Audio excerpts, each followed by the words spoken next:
What's going on, guys, and welcome back to another video. We all know that hardcore is about to pop off. It already kind of has started. There's a bunch of layers on Defias Pillager currently, and people are just trying to level up in hardcore, but I'm seeing a lot of people dying before level 20. So I had the idea to make this video of my top 10 best tips and tricks to surviving in hardcore WoW, and let's just jump into it. So tip number one for me is going to be to master your class and role. And what I mean by this is you really want to truly understand the strengths and weaknesses of your class, right? How much DPS can you do? How well can you survive and overpull? And what is the utility that your class has to offer, right? You're going to be using spells in hardcore that you never used before in any version of the game. Even if you've been playing for 10 plus years and you're like a super classic Andy, you're going to be really surprised that you're going to be using spells that you normally wouldn't use in, like, let's say 2019 classic. So this is really important, and you could jump over to Wowhead or Icy Veins and look up all of your class's abilities beforehand. You could check out your talents and really, fine tune what build you're going to run and what abilities you have that you may not even realize that you had before because you never needed to use them. So I think that that's my most important tip. That's one of my most important tips, and it's tip number one: master your class and role, learn your abilities, learn your talents, learn your strengths, weaknesses, and the utility that your class brings to the table. For tip number two, I want to talk about pulling, right? This is going to be to perfect your pulls. In hardcore mode, over pulling is a major risk. So pulling just the right amount of mobs is actually crucial to your survivability and your success in hardcore. So you could do some LOS pulling if you need to. Body pulling is always going to be dangerous when you're pulling, like, let's say a camp or a group of like 5 mobs. If you're a class that needs to body pull, like let's say you're a paladin, you kind of got to get in there. You could judgment from a little bit of a distance, but you're essentially body pulling. You really have to always be aware of this because you need to know how many mobs are going to be pulled when you do pull. And then if you only want to fight one of them at a time, you need to be able to kite that mob while hitting it so that it doesn't leash or reset, and let the other mobs reset. So this is something that I would consider a little bit more advanced, definitely not for a new player. But like I said, you can always use line of sight pulling to make things easier for yourself if you're pulling casters, right? And you know they're going to start casting shadow bolts at you when you pull them. You want to pull that mob and then run behind something to kind of get them out of that. It'll cancel their cast at the end of it and they'll start running towards you. So really pay attention to your surroundings. I would call this awareness as well. Make sure no other mobs are around you that you can aggro by accident, and really perfect your pulls. Pulling is a very simple thing in regular WoW, but in hardcore, pulling can be the difference between life and death. Tip number 3 is going to be to invest in your professions wisely, right? Professions can make or break your survival chances, especially early on in hardcore WoW. First aid for healing, alchemy for potions, cooking for buffs, and, gathering can sustain you financially if you're not doing self-found. So these are really important, and I would always suggest, even if your class has a heal, if you're a paladin, if you're a shaman, if you're a druid, it doesn't matter, you still should be picking up first aid because you'll never know when that bandage could save your life. What if you're completely out of mana and you gain some nice distance on a mob and you want to pop a bandage real quick? That really is the difference between life or death. And then obviously cooking is great for the food buffs that you can get, and alchemy for all the healing potions and strength potions, agility, intellect potions, pretty much everything, the regenerative potions that regen health per 5. All of these things can really help you out. So invest in your professions wisely. I actually would suggest planning out what professions you're going to take on your character before even starting your journey. So the next tip number 4, is going to be to prioritize stamina and defensiveness early on, especially. So every point of stamina counts in hardcore, right? The more health you have, the higher your chances are at surviving. And the argument can be made that, well, if I just do more damage instead of having more health, mobs will die faster and I could survive a lot more. But the thing is, you're not going to be able to anticipate every single thing that happens while you're leveling up your character. Having a lot of stamina, having a lot of defense, defensive stats, defensive abilities on cooldown ready to use really can also be the difference between life or death in hardcore. And it really depends what you're doing. If you're playing a self-found character, I have found personally that this works remarkably if you focus more on like stamina and defensiveness rather than offensiveness, right? Because especially if you're doing self-found, you're pretty under-geared for the most part, so you want to be able to survive those pulls. And let's say, you know, I would say out of every 10 pulls you make, maybe 3 or 4 of those pulls are not going to go according to how you planned, right? You're going to be really careful, and let's just hope that all 10 pulls go the way that you planned. But if they don't, having all that extra stamina, having all that extra defense really helps, makes you a lot less susceptible to one-shots. Even armor, right? Having higher armor in hardcore makes a massive difference, especially early on when you're just, you know, equipping those white and gray items that you're getting off of quest rewards, you know, pre-level 10 and things like that. Having higher armor, don't forget to equip those items. A lot of people just junk them and sell them waiting for a green, but you got to remember in hardcore, especially self-found, that the gear is a lot harder to come by. So make sure that you're playing defensively rather than offensively. There is a time when playing offensively can save you and playing defensively could get you killed, but more often than not, playing defensively is going to be the right move in hardcore and stacking stats like stamina.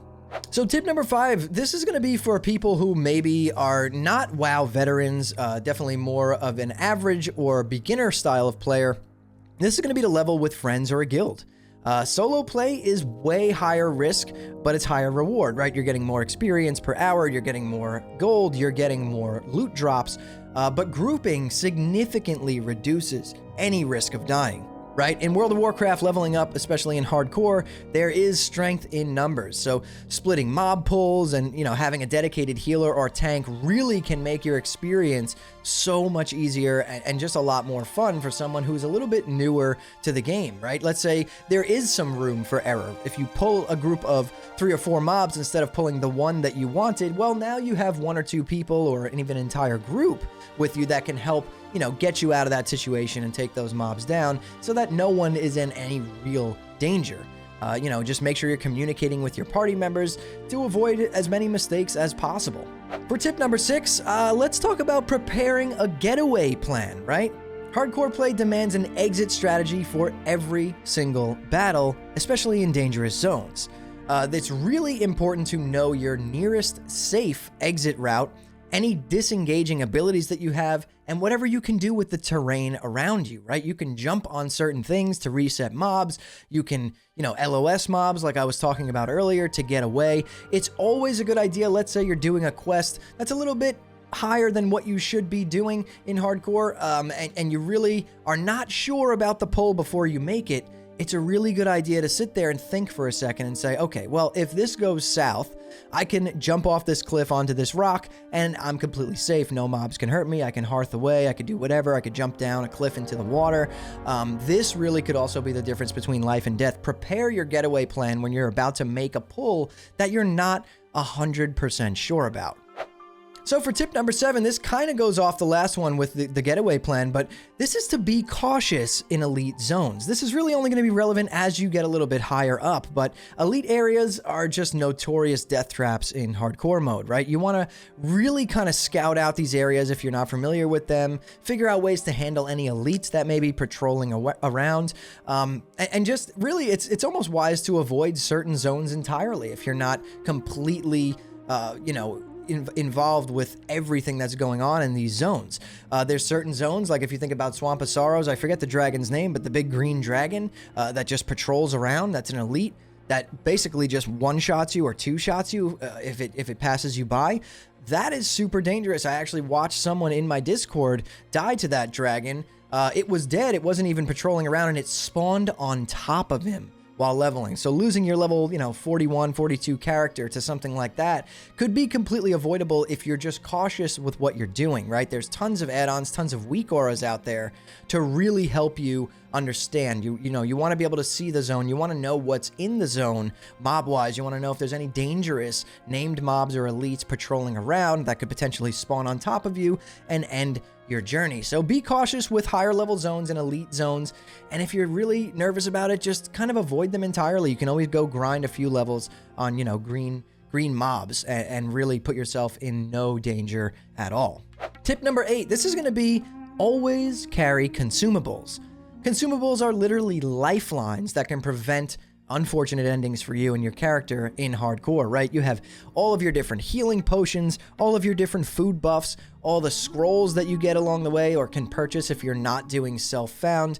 And these can provide you with, honestly, some really big heals if you're about to go down, insane amounts of extra stats to make your character so much stronger. It really, really can be the difference between life or death here. And if you're playing, you know, on official hardcore realms on Defias Pillager, the world buffs are dropping constantly. So maybe try and make sure that you're in Stormwind when, you know, the Dragon Slayer buff drops. It's a massive increase to your DPS, and it will really help you survive and stay alive longer. The ZG buff is really, really big. You have Songflower as you get up higher and higher in these zones. So there's just make use out of all the consumables available to you, and definitely make use of all the world buffs that people are dropping constantly, because they will make your journey a lot easier. And, you know, in the long run, it makes it so much safer for you to be playing if you're doing double or triple the amount of DPS you would normally do. My next tip number 9, is going to be to memorize dangerous mobs and abilities. Now, there are some in-game, you know, add-ons and tricks you can do to make this a lot easier, right? If you install weak auras, I will link a weak aura down in the description below this video called Classic Mob Abilities. This weak aura will basically pop up in the middle of your screen and let you know what abilities a mob has. It'll tell you if they can root you or execute you or snare you, you know, freeze you, stun you, whatever it is. It's going to let you know what all of these mobs do when you engage in combat with that mob, right? Some enemies are just particularly more deadly than others in World of Warcraft, right? Classic WoW, this world was not very balanced, and there's no real rhyme or reason to it. You can be in a super low-level zone having a good time grinding on green mobs, but there's one elite that spawns around you that has an execute and a root, and that could be the end of your character. So I suggest using weak auras and installing the classic mob abilities weak aura, just so you know what you're dealing with, and you know, okay, this mob has an execute and a snare, and I'm at 50% health because I was just fighting something else. Maybe it's a good time that I disengage from this fight, you know, stun it, blind it, whatever, and just get away. This way, you know, you're not taking any unnecessary risks. You know, a lot of people who level up in hardcore in Westfall forget that the Defias mobs backstab you if you turn your back to them. So it's really important to know that these mobs do this, so that you don't turn your back to them and get hit for triple the amount of damage you normally would. Okay, so for the last tip number 10, learn when to run, right? Valor can be the death of you in hardcore mode. Running is sometimes the best option, and that really is super true. Don't feel like you need to stand your ground and fight if you're not sure of the outcome of whatever fight you're in. You really, really want to play it safe and get away as fast as you can if you feel like the situation is getting a little bit dicey. Learning when to run is super important, and honestly, I've leveled like a million hardcore characters into like the 30s at this point. And those, I'm focusing on that because those are the levels where you're really kind of understanding the limits and strengths of your class and your particular character with your gear. So you really got to take these fights smart and learn when it's a good time to say, you know what, I'm going to run away from this fight. I'm going to come back buffed up with full health. And really it'll be a different outcome. It's super important to learn when to run away. Don't be trying to have all that crazy confidence if you're not 100% sure on whatever fight you're in. Just run away and reset it and come back again. So there you have it, guys. That's my top 10, general tips and tricks on how to survive in hardcore World of Warcraft. It's going to help you a lot if you take these tips and really think about them as you're leveling up your character. You can even put this video up on a second screen or make a little notepad file and jot down all these tips and just kind of glance over at it while you're leveling. It'll really make a big difference. This is everything that I've learned through leveling up in hardcore. That, I'm a WoW veteran. I've been playing for 20 plus years at this point. I started in 2004 or 2005, maybe it was 19 years. And these are things that you don't realize that you don't do just because you're so used to playing the game where really death has no consequence whatsoever. But in hardcore, it's a major consequence, and you really don't want to be losing your level 40, 50, 60, even your 30s, 20 characters. It stinks. So you definitely want to pay attention and try and do things right the first time around. And if you don't, guess what? It's a learning experience, and the next character you run, when you go again, you'll do a million times better. So if you guys found this video helpful at all, hit that like button and definitely come hang out with me over on Twitch, twitch.tv/hammerdance. I stream Monday through Friday at 8 p.m. Eastern time. We're playing a lot of hardcore right now, waiting for OnlyFangs to start up, and it's just been an absolute blast. So subscribe to the channel if you want more videos like this. This is my first hardcore tips video. If you enjoyed it and you want more stuff like this on hardcore, let me know down in the comments below, or any tips that you think could be beneficial to anyone that I didn't put in my top 10. Drop those down in the comments below, and if they're good, I'm going to pin them to the top so other people can see them. But thank you guys all so much for watching and listening in. I'll see you all in the next one.